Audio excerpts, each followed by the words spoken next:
Introduction. Number 1. The opprobrious connotation of the term bureaucracy. The terms bureaucrat, bureaucratic, and bureaucracy are clearly invectives. Nobody calls himself a bureaucrat or his own methods of management bureaucratic. These words are always applied with an opprobrious connotation. They always imply a disparaging criticism of persons, institutions, or procedures. Nobody doubts that bureaucracy is thoroughly bad and that it should not exist in a perfect world. The abusive implication of the terms in question is not limited to America and other democratic countries. It is a universal phenomenon. Even in Prussia, the paragon of authoritarian government, nobody wanted to be called a bureaucrat. The Prussian king's Verklicher, Geheimer, Oberregierungsrat was proud of his dignity and of the power that it bestowed. His conceit delighted in the reverence of his subordinates and of the populace. He was imbued with the idea of his own importance and infallibility. But he would have deemed it an imprudent insult if somebody had the effrontery to call him a bureaucrat. He was, in his own opinion, not a bureaucrat but a civil servant, His Majesty's mandatory, a functionary of the state unswervingly attending day and night to the welfare of the nation.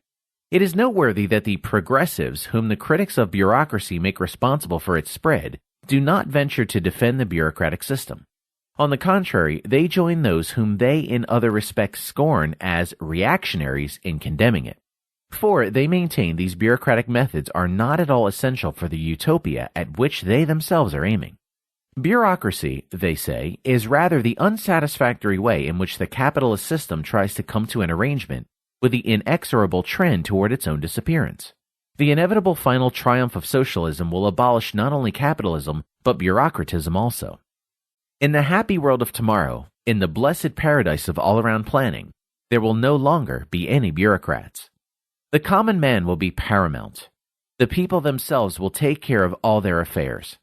Only narrow-minded bourgeois can fall prey to the error that bureaucracy gives a foretaste of what socialism has in store for mankind. Thus, everyone seems to agree that bureaucracy is an evil. But it is no less true that nobody has ever tried to determine in unambiguous language what bureaucracy really means. The word is generally used loosely. Most people would be embarrassed if somebody were to ask them for a precise definition and explanation. How can they condemn bureaucracy and bureaucrats if they do not even know what the terms mean? Number 2. The American citizen's indictment of bureaucratism. An American, asked to specify his complaints about the evils of progressing bureaucratization, might say something like this. Our traditional American system of government was based on the separation of the legislative, the executive, and the judicial powers, and on a fair division of jurisdiction between the Union and the states. The legislators, the most important executives, and many of the judges were chosen by election. Thus the people, the voters, were supreme. Moreover, none of the three arms of the government had the right to interfere with the private affairs of the citizen. The law-abiding citizen was a free man. But now, for many years, and especially since the appearance of the New Deal, powerful forces are on the point of substituting for this old and well-tried democratic system the tyrannical rule of an irresponsible and arbitrary bureaucracy. The bureaucrat does not come into office by election of the voters, but by appointment of another bureaucrat. He has arrogated a good deal of the legislative power. Government commissions and bureaus issue decrees and regulations undertaking the management and direction of every aspect of the citizens' lives. Not only do they regulate matters which hitherto have been left to the discretion of the individual, they do not shrink from decreeing what is virtually a repeal of duly enacted laws. By means of this quasi-legislation, the bureaus usurp the power to decide many important matters according to their own judgment of the merits of each case, that is, quite arbitrarily. The rulings and judgments of the bureaus are enforced by the federal officials. The purported judicial review is in fact illusory. Every day the bureaucrats assume more power. Pretty soon they will run the whole country. There cannot be any doubt that this bureaucratic system is essentially anti-liberal, undemocratic, and un-American, that it is contrary to the spirit and to the letter of the Constitution, and that it is a replica of the totalitarian methods of Stalin and Hitler. It is imbued with a fanatical hostility to free enterprise and private property. It paralyzes the conduct of business and lowers the productivity of labor. By heedless spending, it squanders the nation's wealth. It is inefficient and wasteful. Although it styles what it does planning, it has no definite plans and aims. It lacks unity and uniformity. The various bureaus and agencies work at cross purposes. The outcome is a disintegration of the whole social apparatus of production and distribution. Poverty and distress are bound to follow. This vehement indictment of bureaucracy is, by and large, an adequate, though emotional description of present-day trends in American government. But it misses the point as it makes bureaucracy and the bureaucrats responsible for an evolution, the causes of which must be sought for elsewhere. Bureaucracy is but a consequence and a symptom of things and changes much more deeply rooted. The characteristic feature of present-day policies is the trend toward a substitution of government control for free enterprise. Powerful political parties and pressure groups are fervently asking for public control of all economic activities, for thorough government planning, and for the nationalization of business. They aim at full government control of education and at the socialization of the medical profession. There is no sphere of human activity that they would not be prepared to subordinate to regimentation by the authorities. In their eyes, state control is the panacea for all ills. These enthusiastic advocates of government omnipotence are very modest in the appraisal of the role they themselves play in the evolution towards totalitarianism. The trend towards socialism, they contend, is inevitable. It is the necessary and unavoidable tendency of historical evolution. With Karl Marx, they maintain that socialism is bound to come, quote, with the inexorability of a law of nature. Private ownership of the means of production, free enterprise, capitalism, the profit system are doomed. The wave of the future carries men toward the earthly paradise of full government control. The champions of totalitarianism call themselves progressives precisely because they pretend to have comprehended the meaning of the portents.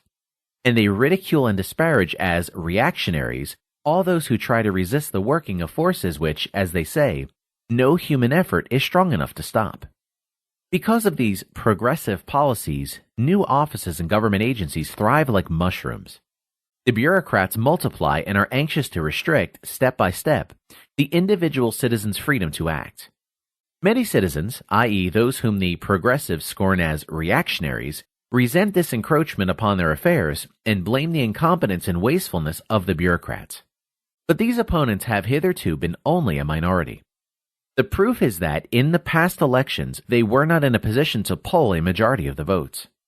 The progressives, the adamant foes of free enterprise and private initiative, and fanatical champions of totalitarian government control of business, defeated them. It is a fact that the policy of the New Deal has been supported by the voters. Nor is there any doubt that this policy will be entirely abandoned if the voters withdraw their favor from it. The United States is still a democracy. The Constitution is still intact. Elections are still free. The voters do not cast their ballots under duress. It is therefore not correct to say that the bureaucratic system carried its victory by unconstitutional and undemocratic methods. The lawyers may be right in questioning the legality of some minor points, but as a whole, the New Deal was backed by Congress. Congress made the laws and appropriated the money. Of course, America is faced with a phenomenon that the framers of the Constitution did not foresee and could not foresee: the voluntary abandonment of congressional rights. Congress has, in many instances, surrendered the function of legislation to government agencies and commissions, and it has relaxed its budgetary control through the allocation of large appropriations for expenditures, which the administration has to determine in detail. The right of Congress to delegate some of its powers temporarily is not uncontested. In the case of the National Recovery Administration, the Supreme Court declared it unconstitutional. But delegations of power formulated in a more cautious way are an almost regular practice.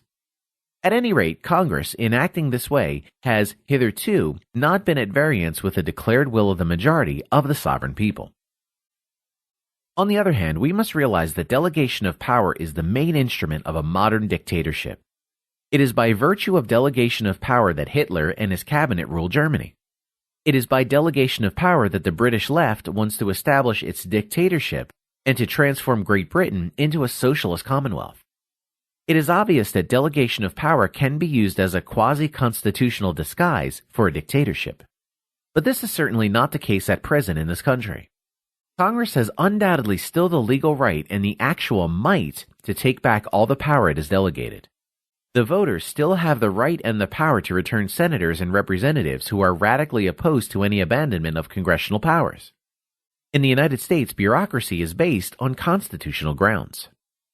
Nor is it correct to deem as unconstitutional the progressing concentration of jurisdictional powers in the central government and the resulting diminution of the importance of the states. Washington has not openly usurped any constitutional powers of the states.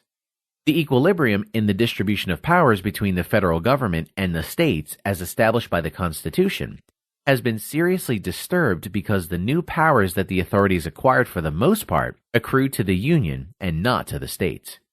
This is not the effect of sinister machinations on the part of mysterious Washington cliques eager to curb the states and to establish centralization. It is the consequence of the fact that the United States is an economic unit with a uniform monetary and credit system and with free mobility of commodities, capital, and men among the states. In such a country, government control of business must be centralized. It would be out of the question to leave it to the individual states. If each state were free to control business according to its own plans, the unity of the domestic market would disintegrate. State control of business would be practicable only if every state were in a position to separate its territory from the rest of the nation by trade and migration barriers and an autonomous monetary and credit policy. As nobody seriously suggests breaking up the economic unity of the nation, it has been necessary to entrust the control of business to the Union. It is in the nature of a system of government control of business to aim at the utmost centralization. The autonomy of the states as guaranteed by the Constitution is realizable only under a system of free enterprise. In voting for government control of business, the voters implicitly, although unwittingly, are voting for more centralization. Those who criticize bureaucracy make the mistake of directing their attacks against the symptom only and not against the seat of evil. It makes no difference whether the innumerable decrees regimenting every aspect of the citizens' economic activities are issued directly by a law, duly passed by Congress, or by a commission or government agency to which power has been given by a law and by the allocation of money. What people are really complaining about is the fact that the government has embarked upon such totalitarian policies, not the technical procedures applied in their establishment. It would make little difference if Congress had not endowed these agencies with quasi-legislative functions and had reserved to itself the right to issue all decrees required for the conduct of their functions. Once price control is declared a task of government, an indefinite number of price ceilings must be fixed, and many of them must, with changing conditions, be altered again and again. This power is vested in the Office of Price Administration, but the sway of its bureaucrats would not be impaired substantially if they were under the necessity of approaching Congress for legislating such ceilings. Congress would be flooded by a multitude of bills the content of which would extend beyond the range of its competence. The members of Congress would lack both the time and the information to examine seriously the proposals elaborated by the various subdivisions of the OPA. No choice would be left to them other than entrusting the chief of the office and its employees and voting en bloc for the bills or repealing the law giving the administration the power to control prices. It would be out of the question for the members of Congress to look into the matter with the same conscientiousness and scrupulousness they ordinarily apply in deliberating about policies and laws. Parliamentary procedures are an adequate method for dealing with the framing of laws needed by a community based on private ownership of the means of production, free enterprise, and consumer sovereignty. They are essentially inappropriate for the conduct of affairs under government omnipotence. The makers of the Constitution never dreamed of a system of government under which the authorities would have to determine the prices of pepper and oranges, of photographic cameras and of razor blades, of neckties and of paper napkins. But if such a contingency had occurred to them, they surely would have considered as insignificant the question whether such regulations should be issued by Congress or by a bureaucratic agency. They would have easily understood that government control of business is ultimately incompatible with any form of constitutional and democratic government. It is not an accident that socialist countries are ruled in a dictatorial way. Totalitarianism and government by the people are irreconcilable. Things in Germany and Russia would not be different if Hitler and Stalin were to submit all their decrees to the decision of their parliaments. Under government control of business, parliaments cannot be anything else than assemblies of yes-men. Neither is it justifiable to find fault with the fact that the offices of the bureaucratic administrators are not elective. Election of executives is reasonable only in the case of top executives. Here the voters have to choose among candidates whose political character and convictions they know. It would be absurd to use the same method for the appointment of a host of unknown people. It makes sense if the citizens vote for president, for governor, or for mayor. It would be nonsensical to let them vote for the hundreds and thousands of minor clerks. In such elections, the voters would have no choice but to endorse the list proposed by their party.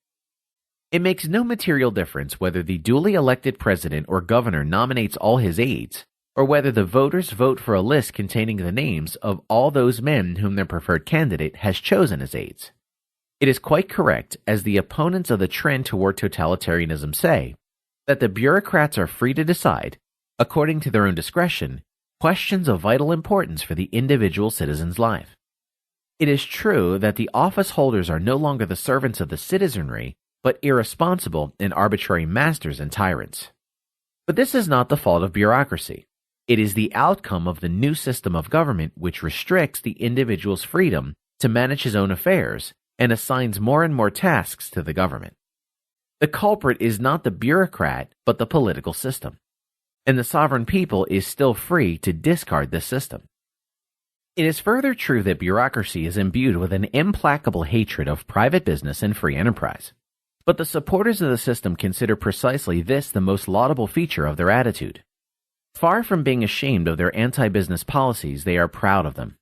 They aim at full control of business by the government and see in every businessman who wants to evade this control a public enemy. Finally, it is true that the new policy, although not unconstitutional from a merely formalistic viewpoint, is contrary to the spirit of the Constitution, that it is tantamount to an overthrow of all that was precious to the older generations of Americans, that it must result in an abandonment of what people used to call democracy, and that it is in this sense un-American. But this reproach, too, does not discredit the progressive tendencies in the eyes of their supporters. They look at the past with other eyes than their critics. For them, the history of all hitherto existing society is a record of human degradation, misery, and ruthless exploitation of the masses by ruling classes.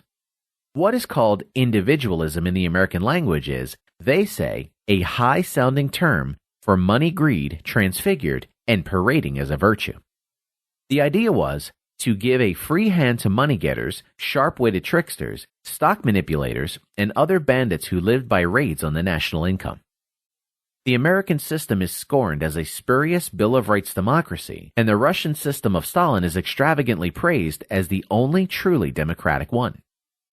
The main issue in present-day political struggles is whether society should be organized on the basis of private ownership of the means of production, capitalism, the market system, or on the basis of public control of the means of production, socialism, communism, planned economy. Capitalism means free enterprise, sovereignty of the consumers in economic matters, and sovereignty of the voters in political matters. Socialism means full government control of every sphere of the individual's life and the unrestricted supremacy of the government in its capacity as central board of production management. There is no compromise possible between these two systems. Contrary to a popular fallacy, there is no middle way, no third system possible as a pattern of a permanent social order. The citizens must choose between capitalism and socialism, or, as many Americans say, between the American and the Russian way of life. Whoever in this antagonism sides with capitalism must do it frankly and directly. He must give positive support to private property and free enterprise. It is vain to content oneself with a tax on some measures designated to pave the way for socialism.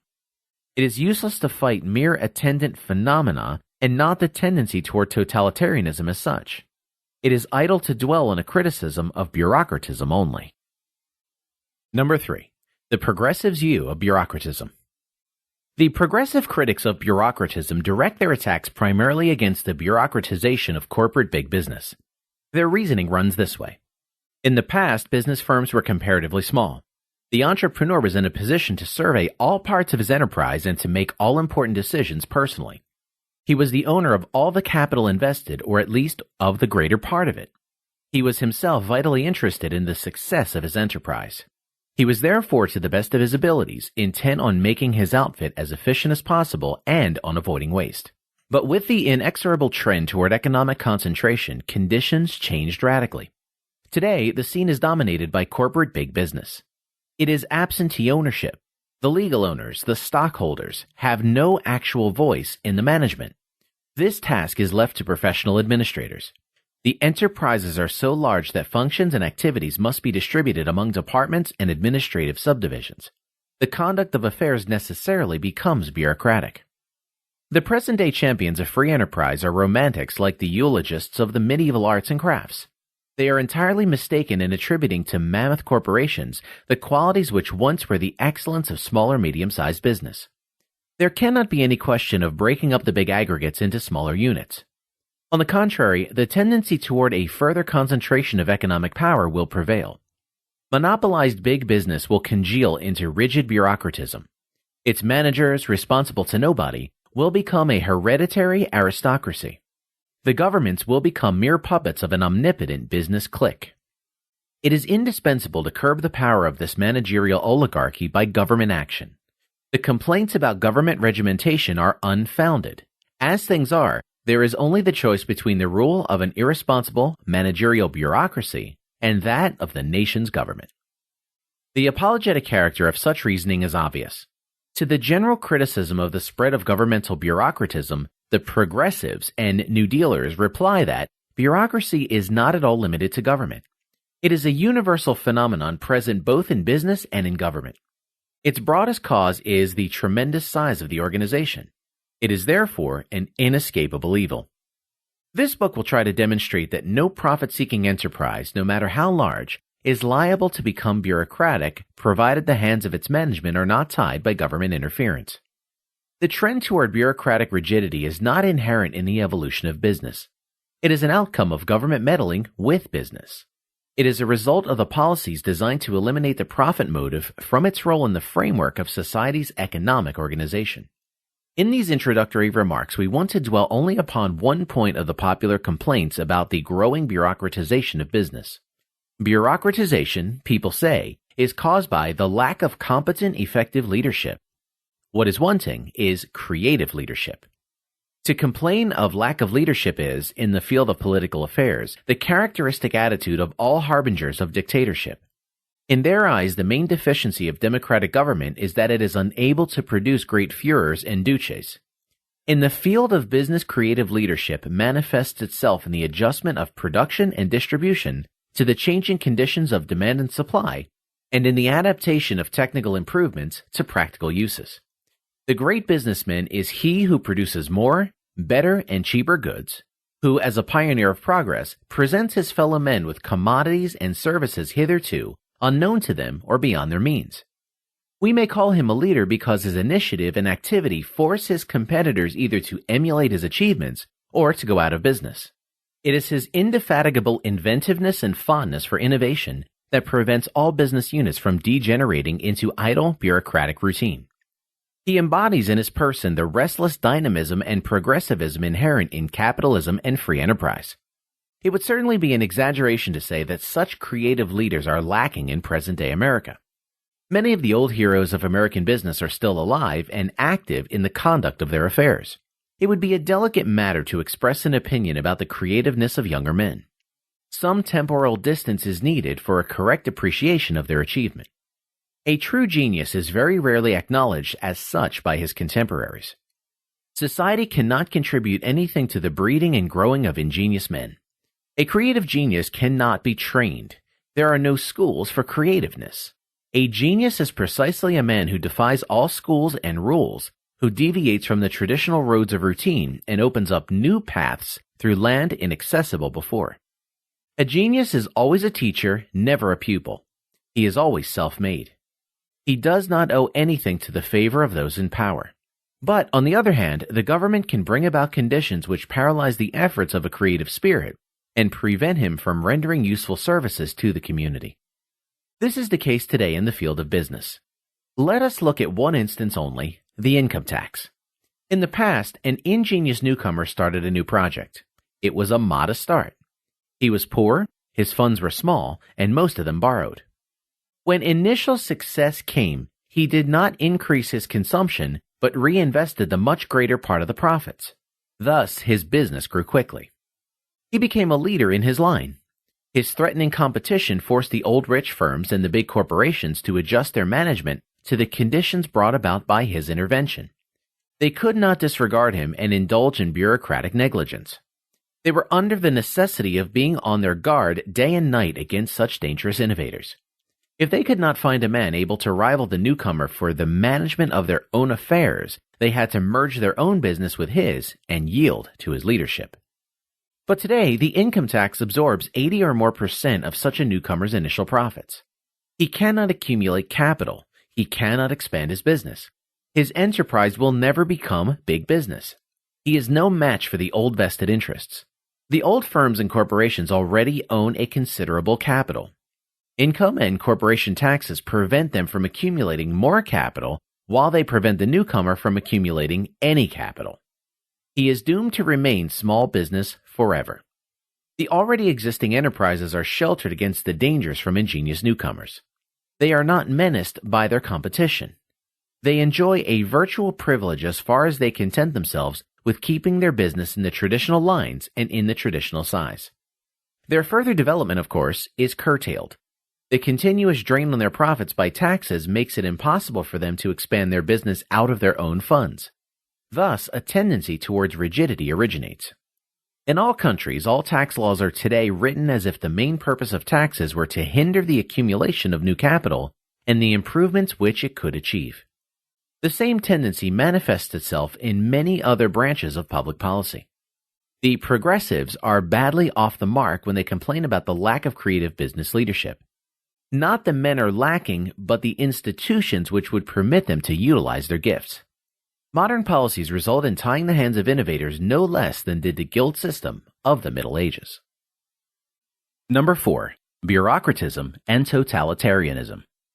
It will be shown in this book that bureaucracy and bureaucratic methods are very old and that they must be present in the administrative apparatus of every government, the sovereignty of which stretches over a large area.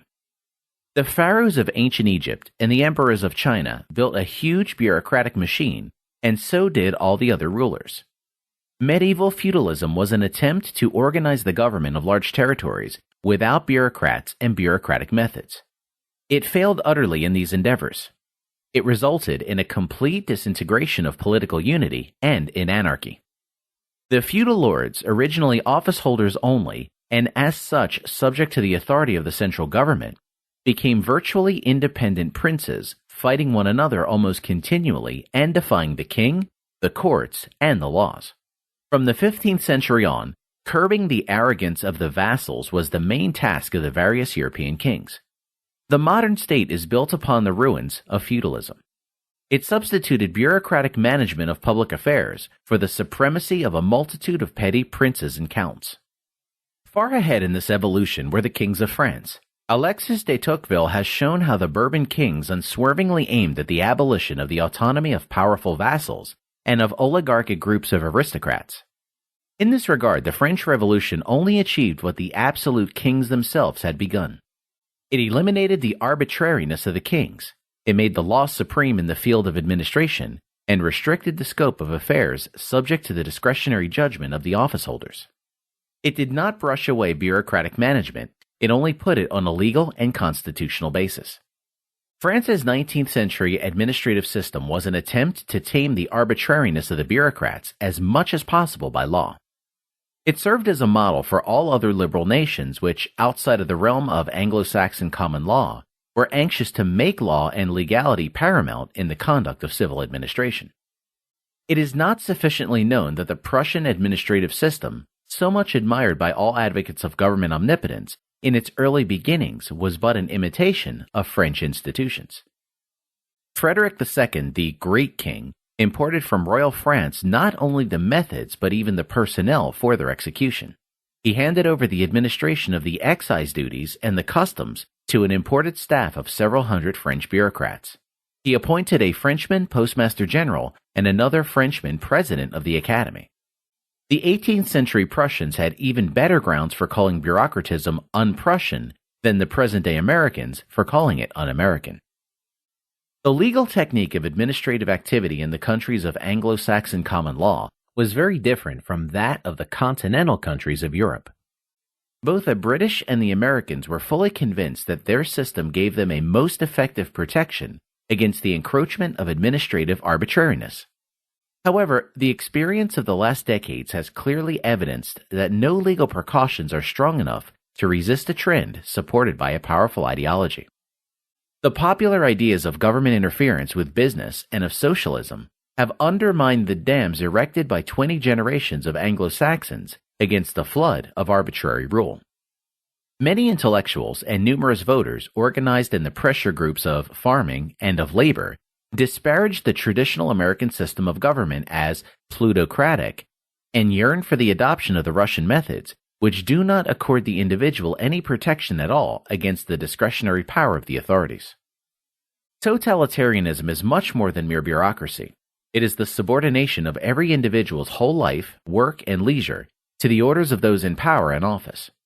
It is the reduction of man to a cog in an all-embracing machine of compulsion and coercion. It forces the individual to renounce any activity of which the government does not approve. It tolerates no expression of dissent. It is the transformation of society into a strictly disciplined labor army, as the advocates of socialism say, or into a penitentiary, as its opponents say. At any rate, it is the radical break from the way of life to which the civilized nations clung in the past. It is not merely the return of mankind to the Oriental despotism under which, as Hegel observed, one man alone was free and all the rest slaves, for those Asiatic kings did not interfere with the daily routine of their subjects. To the individual farmers, cattle breeders, and artisans, a field of activities was left in the performance of which they were not troubled by the king and his satellites. They enjoyed some amount of autonomy within their own households and families. It is different with modern socialism. It is totalitarianism in the strict sense of the term. It holds the individual in tight rein from the womb to the tomb. At every instance of his life, the comrade is bound to obey implicitly the orders issued by the supreme authority. The state is both his guardian and his employer. The state determines his work, his diet, and his pleasures. The state tells him what to think and what to believe in. Bureaucracy is instrumental in the execution of these plans, but people are unfair in indicting the individual bureaucrat for the vices of the system. The fault is not with the men and women who fill the offices and bureaus. They are no less the victims of the new way of life than anybody else. The system is bad, not its subordinate handyman. A government cannot do without bureaus and bureaucratic methods. And as social cooperation cannot work without a civil government, some amount of bureaucracy is indispensable. What people resent is not bureaucratism as such, but the intrusion of bureaucracy into all spheres of human life and activity. The struggle against the encroachments of bureaucracy is essentially a revolt against totalitarian dictatorship. It is a misnomer to label the fight for freedom and democracy a fight against bureaucracy. Nonetheless, there is some substance in the general complaint against bureaucratic methods and procedures, for their faults are indicative of the essential defects of any socialist or totalitarian scheme. In thoroughly investigating the problem of bureaucracy, we must finally discover why the socialist utopias are entirely impracticable and must, when put into practice, result not only in impoverishment for all, but in the disintegration of social cooperation, in chaos. Thus, the study of bureaucracy is a good approach to a study of both systems of social organization, capitalism and socialism. Number 5. The alternative: profit management or bureaucratic management. If we want to find out what bureaucracy really means, we must start with an analysis of the operation of the profit motive within the framework of a capitalist society. The essential features of capitalism are no less unknown than those of bureaucracy. Spurious legends, popularized by demagogic propaganda, have entirely misrepresented the capitalist system. Capitalism has succeeded in raising the material well-being of the masses in an unprecedented way. In the capitalist countries, population figures are now several times higher than they were at the eve of the Industrial Revolution, and every citizen of these nations enjoys a standard of living much higher than that of the well-to-do of earlier ages. Nevertheless, a great part of public opinion disparages free enterprise and private ownership of the means of production as dismal institutions that are detrimental to the immense majority of the nation and further only the selfish class interests of a small group of exploiters. Politicians whose main achievement consisted in restricting agricultural output and in attempts to put obstacles in the way of technical improvement of methods of manufacturing discredit capitalism as an economy of scarcity and talk about the abundance that socialism will bring about. The heads of labor unions whose members drive their own motor cars are enthusiastic in exalting the conditions of the ragged and barefooted Russian proletarians, and in praising the freedom that the workers enjoy in Russia, where labor unions have been suppressed and strikes are a criminal offense. There is no need to enter into a detailed scrutiny of these fables. Our intention is neither to praise nor to condemn. We want to know what the two systems in question are, how they work, and how they serve the needs of the people. In spite of all the vagueness in the use of the term bureaucracy, there seems to be unanimity in regard to the distinction between two contrary methods of doing things: the private citizen's way and the way in which the offices of the government and the municipalities are operated. Nobody denies that the principles according to which a police department is operated differ essentially and radically from the principles applied in the conduct of a profit-seeking enterprise. It will therefore be appropriate to begin with an investigation of the methods in use in these two classes of institutions and to compare them with each other.